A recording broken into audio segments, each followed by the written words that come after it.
haven't had a chance to talk to you guys since Monday. First and foremost, thought the energy and the environment Monday night, always one of my favorite days of the whole year. When we get the night practice in, thought it was really competitive. A lot of really good work. Had some live work for the threes, which was good to see those guys in anticipation of them. Trying to bring home a win for us on Saturday against a good Texans team.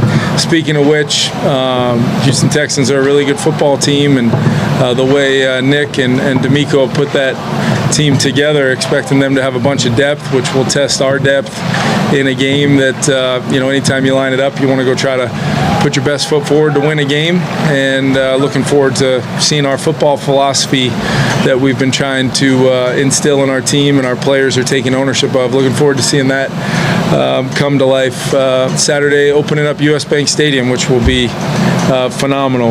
And just before I take any questions, in regards to the NFL statement regarding Jordan's suspension, clearly something that we're going to, move forward, and with respect to that and the 3-game suspension, Jordan will be with us for the rest of training camp. He's been having a great training camp, and then we'll be without him for those first 3 days or first 3 games of the season. But I do like the fact that, with the kind of update to how that goes, he'll be out the first week, but then he's back in the building weeks 2 and 3, just not obviously participating in the games. So expecting Jordan to have a great season with where he's at in his career, and his timeline and horizon here has led him to have a great season with the work he's put in. A temporary setback to that getting going, and we'll obviously need some guys to step up. But as we kind of without as much discussion and lead into last year, we did only have him for the first couple quarters of the season, and inevitably we're able to find a way to win 3 games to start out that season. So that'll be the plan, taking it a week at a time, taking it a day at a time throughout this training camp, has put our football team in a good position. And my expectation is we have a great day today, and compete and lead into Saturday and have a good performance. How does losing him impact your offense for the first 3 games, and how do you potentially see replacing? Yeah, so although it was announced and announced to us as well, we had we've kind of been aware that this was a possibility. So we've had a competitive camp in place for the rest of the depth of that room. I've talked about the depth in that room, but at the same time, having lived 2.5 games to start last year without Jordan and TJ Hawkinson at the same time, with the expectation we'll have TJ, full complement of our group with Jets as well for that opener. We just got to play good football. We got to do the things that good offenses do, both pre-snap and post-snap, and we will be answering some of those questions as far as people on the outside might have, and some of the guys down the roster as far as down the depth chart. But my anticipation is these guys will keep building on the camp they've had, and we'll figure out exactly what that looks like for the opener as we shape this roster. Message to Jordan going forward. I know this wasn't a surprise. You expected the suspension, but has there been a clear message given to him how to take this and go forward with it? Yeah, I think the important thing to remember is, this has been a pretty lengthy, and I respect the fact that the NFL, goes, through the process that they do. But we're talking about something that a lot of those conversations, if we're only talking about path moving forward and Jordan Addison and how he's growing and improving and on and off the field every single day, if we're only talking about those things after the discipline comes, I'm probably not doing my job.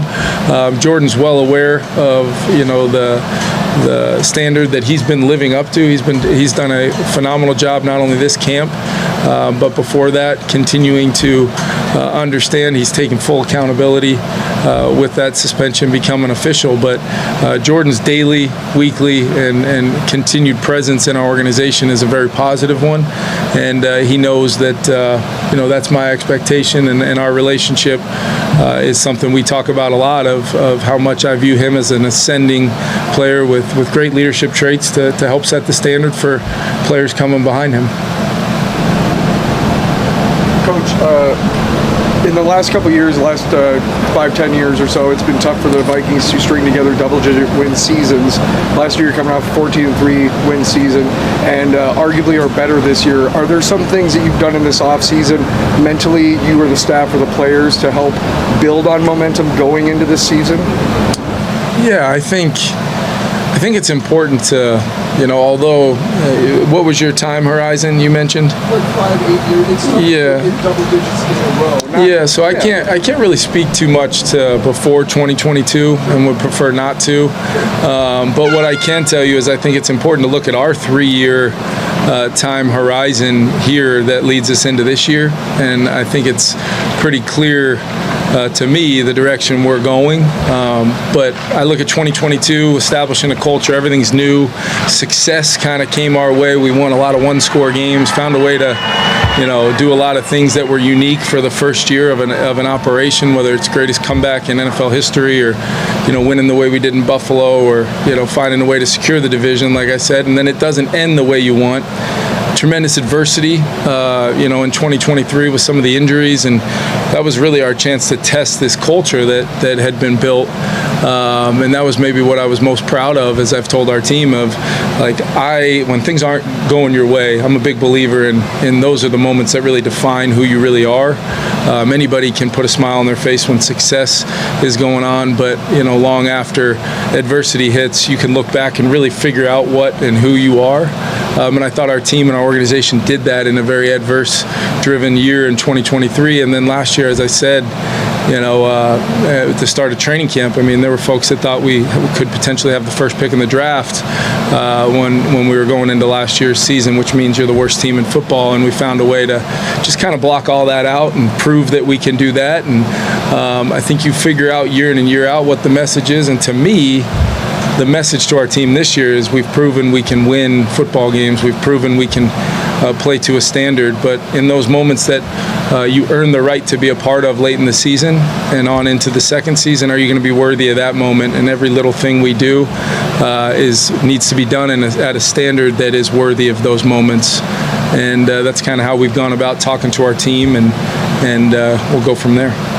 What role does a preseason game play for you in the evaluation process with JJ? What kind of things do you pull from that to talk with him about as you go through? Yeah, it's just another small, circumstance of the process that we're building moving forward with him.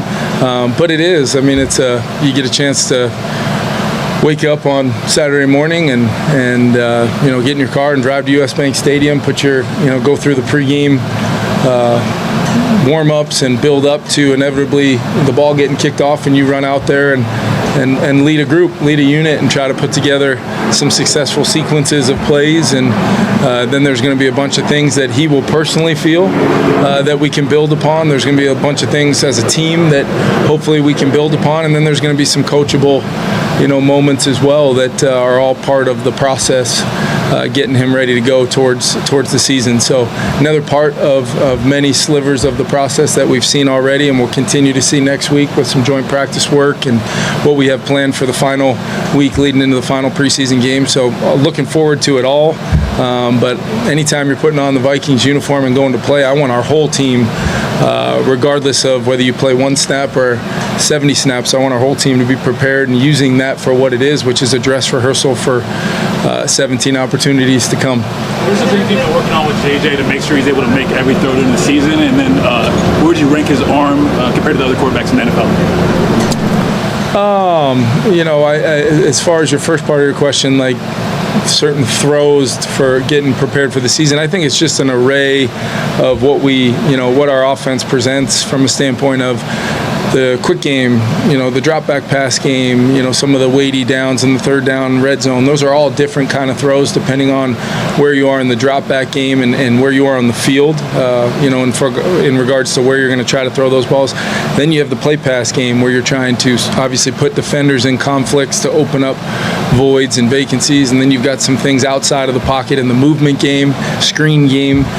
So really, there's no throws in particular. We're just trying to expose him and to as many of those throws as we can. You're not going to even be able to get all of them repped in training camp in the 11-on-11 setting. That's why we have different phases of the practice, and then you're not going to show a whole lot in the preseason games. I mean, that's both sides. And then what was the second part of your question? Where would you rank his arm compared to other quarterbacks in the NFL? Yeah, I mean, I've said from day one, I know that gets talked about a lot, but I've said from day one, arm strength is not something that I question whatsoever. I think he's got a very strong arm. I don't know, there's a lot of layers to rankings. That's why I tend to let the rankings be, done by you folks, and I'll keep it that way. But I will say there's a lot more than playing the quarterback position than just arm strength. That term arm talent, I'm not going to bore you with my definition of it, but it is a very important part of the position as well. Getting Justin ramped up to play or participate in those practices next week. Oh yeah, no, ideally you'd love to get him. I'd love for him to practice today if we could, but we'll continue kind of ramping him up, and you guys have seen him. If he's not running to try to tackle me before practice today, which has kind of been a normal occurrence, he certainly looks healthy when he's trying to tackle me pre-practice here. But he's clearly building up to a point where he's going to be 100%. We're going to get him back out there. Last couple. With Jordan being out, is there a thought process to be even more careful with Justin, since if he tweaks that thing before Chicago, now you're down your top two guys? Yeah. Is there more a careful approach with Jefferson based on what you figure was going to happen to Jordan? Yeah, I think that's a really smart observation. That, like I said, we didn't when the news came down on Jordan, it wasn't a shock to me based upon where we've been at. So we obviously want to make sure Justin has a great camp, and he's been through. Really, you look at Justin's career that started in a COVID year where there was no preseason games, there was no joint practices, there was no things like that. He was able to prepare himself for that season. Then he's never taken a snap in the preseason outside of the practice field. So he's been able to get himself ready for seasons despite maybe not having the same ramp up in some of these competitive situations as other folks. And it's also about my trust in Justin to be ready to go, and how impactful he is, not only to our offense, but our whole team when the Minnesota Vikings take the field. But yeah, absolutely, we want to make sure we're as healthy as possible, knowing we're going to be, without Jordan there for not only the opener, but the first three. That's TJ, that's our O-line with some of these new faces, with CD working back. We're trying to do the best we can. Everybody's on their own individual plans of rehab and building back up. But I'm glad you asked, though, because I did want to update you guys. You will see TJ Hawkinson actually work in today. And then, Ryan Kelly will take part a little bit in the walkthrough here, but then we're hoping to get him a little bit of work tomorrow. And then as far as really no other updates, we talked about Justin a little bit, and we'll go from there. Last two. Is there any one thing with Jordan that you've been impressed with, maybe maturity-wise or something else? Because it's kind of been a long time that he's kind of had to carry this, and he knew something would be coming down. Have you seen a change in him over that time? I have.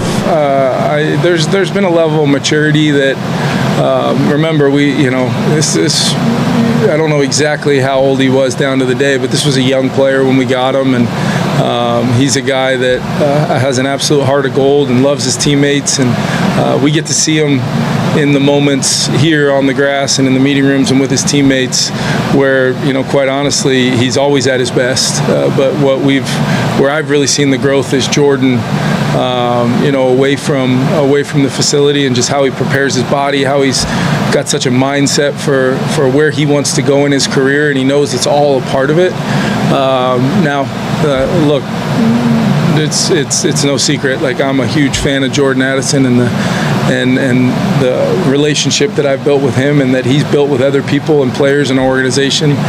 We're all in his corner, but Jordan's going to continue to need to operate the way he has, and which has been exactly what we had hoped, how he would respond going back to when this initially took place. Last one. Devin, just how have you seen Josh Oliver grow into the offense over the last couple of years? Yeah, I think when you have a guy like TJ, sometimes it's easy to just kind of list your depth chart at tight end, but really he is such a featured player with how we want to play, run and pass. I mean, because when he's in there, he gives us the ability to run play action protections that some teams quite honestly can't run. Because they've featured a weapon in the passing game so much at the tight end position that they kind of just look the other way on some of the true nature of the position, run game, blocking, physicality, pass protection. Those guys can draw some really tough matchups in the play action game. That's why not everybody can do it at a high clip, but Josh allows us to play offense the way we want to play. I thought he stepped up tremendous in TJ's absence last year, early for about half the season it was. He made some plays vertically down the field in the seams. He made some plays in the screen game. He made some plays in the keeper game. And then, you're not going to be, Josh knows this, you're not going to be calling things with some of the other weapons we have in the pass game, but that doesn't mean as another eligible on a play, he's not making tremendous plays on the front or back side of concepts. I think Josh is really the perfect fit for me as the play caller in this offense to pair him with a guy like TJ, and we're very fortunate to have that. Thanks, everyone. Thanks, guys.